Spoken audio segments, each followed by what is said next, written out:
The steel doors slammed behind Ethan Cole with a sound that echoed through the cold concrete halls of Raven County Prison. The moment he stepped inside, all eyes turned toward him, a mix of curiosity, threat, and hunger for dominance. The place smelled of sweat, metal, and despair, a world ruled by invisible hierarchies and brutal law. Ethan walked calmly, his expression unreadable, his eyes scanning his surroundings with quiet precision. He wasn't tall enough to look intimidating, but there was something about his composure, too steady, too focused, that set him apart from the other new arrivals who usually looked broken by the time they passed through intake. The guards led him down the narrow corridor toward Block C, the most notorious unit in the prison, home to violent offenders and lifers who thrived on chaos. "This your stop, old man," one of the guards sneered, unlocking the barred gate. "Try not to get yourself killed tonight." Ethan gave a short nod, saying nothing. The guard smirked as if already writing him off. Inside Block C, noise and energy hit him like a wall. Prisoners shouted, played cards, lifted makeshift weights, or simply glared at newcomers. Among them, sitting on a metal bench like a king on his throne, was Rex Dalton, known throughout the prison as White Wolf, the leader of a white supremacist gang that controlled most of the drug trade and protection rackets. His skin was covered in tattoos, wolves, skulls, and swastikas crawling up his arms and neck. His eyes were a pale blue, icy and calculating. When Rex noticed Ethan being escorted in, a smirk tugged at his mouth. "Fresh meat," Rex said, loud enough for everyone to hear. Laughter broke out around him. Ethan ignored it and walked to his assigned bunk, a rusted frame at the end of the row. He placed his small bag beneath it, folded his blanket neatly, and sat down. His movements were deliberate, calm, precise, disciplined. That kind of quiet confidence was the kind that men like Rex didn't tolerate. Rex leaned back, observing his new target. "You see that?" he said to one of his men, a burly inmate with a scar across his cheek. "Doesn't look scared. Thinks he's better than us." The scarred man snickered. "Bet he cries by tomorrow night." Ethan sat on the lower bunk, staring straight ahead, not acknowledging the taunts. He'd seen men like Rex before, predators who fed on fear. He had spent years studying that look in others, in the cage, in the gym, in life. Back in the world outside, he had trained fighters, real ones, in a discipline that demanded respect, control, and humility. But that was a different life.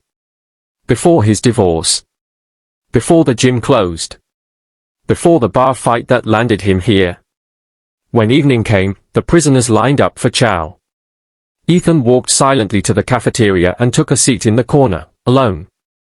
The other inmates gave him sideways looks, whispering. A man who didn't talk, didn't join anyone, didn't show fear, that kind of man always attracted trouble.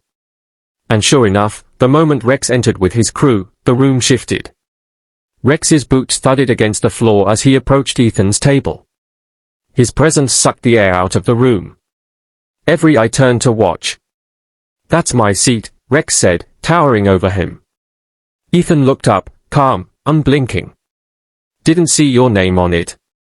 A murmur rippled through the cafeteria. Rex's grin vanished. He slammed his tray down, spilling food across the table. "I don't need to write my name.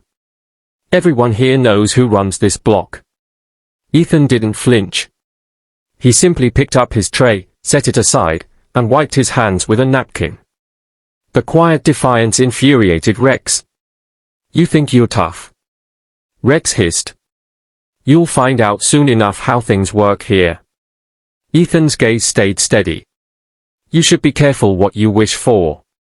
Then, without another word, he stood and walked away. The entire cafeteria fell silent, tension crackling in the air. Rex's jaw tightened. His men stared after Ethan, waiting for the order to strike, but Rex raised a hand. "Not yet," he said through gritted teeth. "Tonight." And as Ethan returned to his bunk, he knew what was coming. But he didn't fear it. He had fought far worse than bullies, in cages, in life, and within himself. What Rex didn't know was that the quiet man he had chosen to intimidate was no ordinary inmate. He was a retired MMA instructor, trained to face monsters, and survived them. The clang of metal doors echoed through Block C that night, marking the start of Lights Out. But for Ethan Cole, sleep wasn't coming. He sat upright on his bunk, eyes open, breathing slow and measured.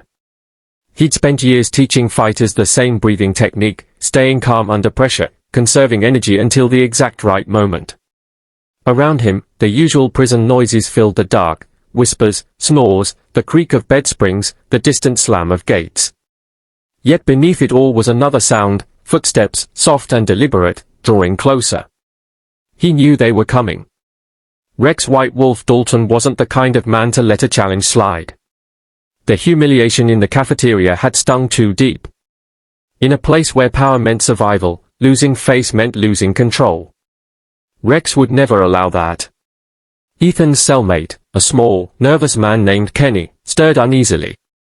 "Hey," he whispered, "I heard they're coming for you. You should talk to the guards, man." Ethan gave a faint shake of his head. "It's fine. Go back to sleep." Kenny looked at him like he was crazy. "They'll kill you." "Not tonight," Ethan replied quietly. Moments later, the cell door creaked open, a sign that someone had bribed a guard. 3 shadows slipped inside. Rex came last, his broad frame blocking the faint light from the hallway. His voice was low, mocking. "Couldn't sleep either, old man." Ethan stood slowly, feet planted, calm as a statue. "You shouldn't be here, Rex." Rex chuckled. "I run this block. I go where I want." He cracked his knuckles, then nodded to his men. "Teach him a lesson." The first man lunged forward, swinging a homemade shiv. Ethan sidestepped, grabbed the attacker's arm, and twisted, the motion so fast it was barely visible. The weapon clattered to the floor as the man screamed, his wrist bending at an unnatural angle. Ethan kicked his knee out, sending him sprawling. The second man tried to grab him from behind. Ethan pivoted, hooked his leg, and drove an elbow into the man's ribs. The crack echoed in the small cell. The man gasped and dropped.